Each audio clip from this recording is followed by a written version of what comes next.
लखन स्नातक आपके लिए पेश करते हैं मुंशी प्रेमचंद जी की प्रसिद्ध कहानी आत्मसंगीत। यह उनके द्वारा रचित एक बहुत ही सुंदर कहानी है। चलिए शुरू करते हैं। आधी रात थी, नदी का किनारा था, आकाश के तारे स्थिर थे और नदी में उनका प्रतिबिंब लहरों के साथ चंचल। एक स्वर्गीय संगीत के मनोहर और जीवनदायिनी प्राण पोषणी ध्वनियाँ इस निस्तब्ध और तमोमय दृश्य पर इस प्रकार छा रही थीं जैसे हृदय पर आशाएं छाई रहती हैं या मुखमंडल पर शोक। रानी मनोरमा ने आज गुरु दीक्षा ली थी। दिन भर दान और व्रत में व्यस्त रहने के बाद मीठी नींद की गोद में सो रही थी। अकस्मात उसकी आंखें खुली और ये मनोहर ध्वनियाँ कानों में पहुंची।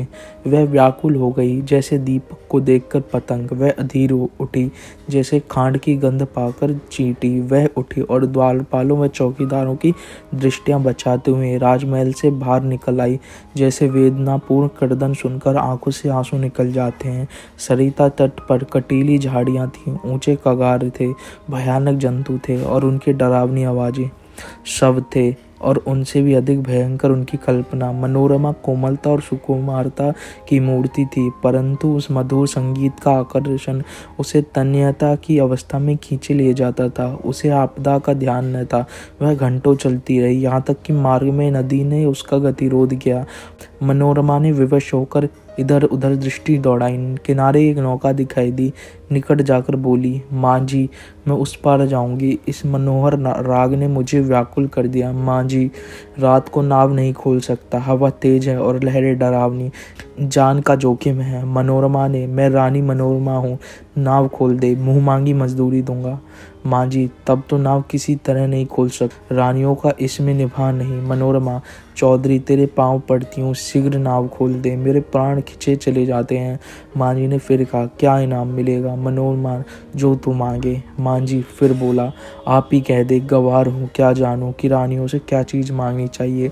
कहीं कोई ऐसी चीज़ न मांग बैठूं जो आपके प्रतिष्ठा के विरुद्ध हो। मनोरमा, मेरा यह हार अत्यंत मूल्यवान है, इसे मैं खेवे में देती हूँ। मनोरमा ने गले से हार निकाला। उसकी चमक से मांझी का मुखमंडल प्रकाशित हो गया। वह कठोर और काला मुख जिस पर झुर्रियां पड़ी थीं। अचानक मनोरमा को ऐसा प्रतीत हुआ मानो संगीत की ध्वनि और निकट हो गई। कदाचित कोई पूर्ण ज्ञानी पुरुष आत्मनाद के आवेश में उस सरिता तट पर बैठा हुआ निस्तब्ध निशा को संगीत पूर्ण कर रहा है। रानी का हृदय उछलने लगा। आह, कितना मनोमुग्धकर राग था, उसे अधीर कर रहा था। माँ जी, अब देर न कर, नाव खोल, मैं एक क्षण भी धीरज नहीं रख सकती। माँ जी, इस हार को लेकर मैं क्या करूँगा? मनोरमा, सच्ची मोती है माँ जी, ये और भी विपत्ति है।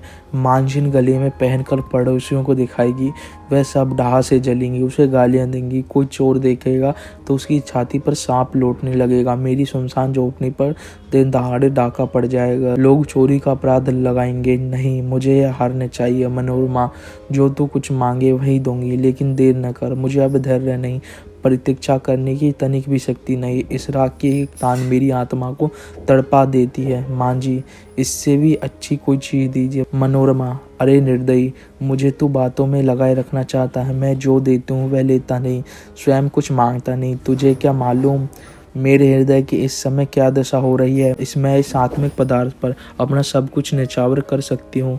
माँ जी, और क्या दीजिएगा? मनोरमा, मेरे पास इससे बहुमूल्य और कोई वस्तु नहीं, लेकिन तू अभी नाव खोल दे तो प्रतिज्ञा करती हूँ तुझे अपना महल दे दूंगी, जिसे देखने के लिए कदाचित तू भी कभी गया हो। विशुद्ध श्वेत पत्थर से बना है, भारत में इसकी तुलना नहीं। माँ जी हंसकर, उस महल में रहकर मुझे क्या आनंद मिलेगा? उल्टे मेरे भाई बंधु शत्रु हो जाएंगे।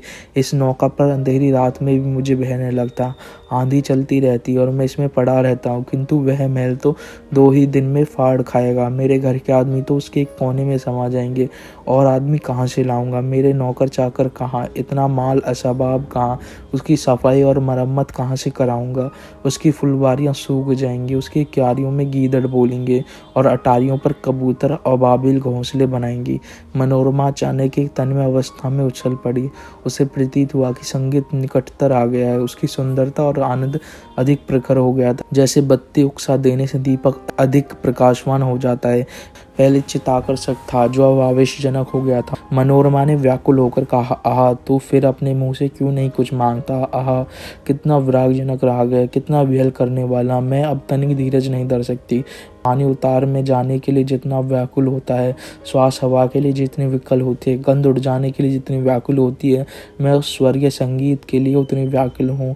उस संगीत में कोयल की सी मस्ती, पपीहे की सी वेदना, श्यामा की सी विहलता है। इससे झरनों का सा जोर है, आंधी का सा बल, इसमें वह सब कुछ है। इससे विवेकाग्नि प्रज्वलित होती है, जिससे आत्मा समाहित होती है और अंतकरण पवित्र होता है। माँ जी, अब एक क्षण का भी विलंब मेरे लिए मृत्यु की अंतराणा है। शीघ्र नौकरा खोल, जिस सुमन की है सुगंध, जिस दीपक की है दीप्ति, उस तक मुझे पहुंचा दे। मैं देख नहीं सकती, संगीत का रचयिता कहीं निकट ही बैठा हुआ है, बहुत निकट। माँ जी, आपका महल मेरे काम का नहीं, मेरी झोंपड़ी उससे कहीं सुहावनी है।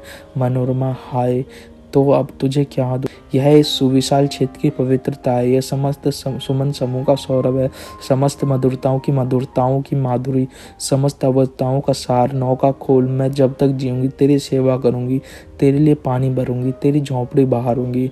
हाँ, मैं तेरे मार्ग के कंकड़ चुनूंगी, तेरे झोंपड़े को फूलों से सजाऊंगी, तेरी मांझिन के पैर मलूंगी।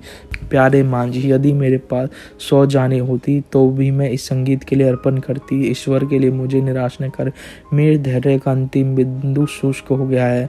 अब इस चाह में दाह है, अब सिर तेरे चरणों में। यह कहते कहते मनोरमा एक विक्षिप्त की अवस्था में मांझी के निकट जाकर उसके पैरों पर गिर पड़ी। उसे ऐसा प्रतीत हुआ मानो वह संगीत आत्मा पर किसी प्रज्वलित प्रदीप्ति की तरह ज्योति बरसाता हो मेरी ओर आ रहा है। उसे रोमांच हुआ है, वह मस्त होकर झूमने लगी। ऐसा ज्ञात हुआ मैं हवा में उड़ी जाती हूँ। उसे अपने पार्श्व देश में तारे झिलमिलाते हुए दिखाई देते। उस पर एक आत्मविस्मृत का भावेश छा गया। अब वही मस्ताना संगीत, वही मनोहर राग उसके मुंह से निकलने लगा, वही अमृत की बूंदें उसके अधरों से टपकने लगी। वह स्वयं इस संगीत की स्रोत थी। नदी के पास से आने वाली ध्वनियाँ, प्राण पोषणी ध्वनियाँ उसी के मुंह से निकल रही थी। मनोरमा का मुखमंडल चंद्रमा की तरह प्रकाशमान हो गया था और आंखों से प्रेम की किरणें निकल रही थी।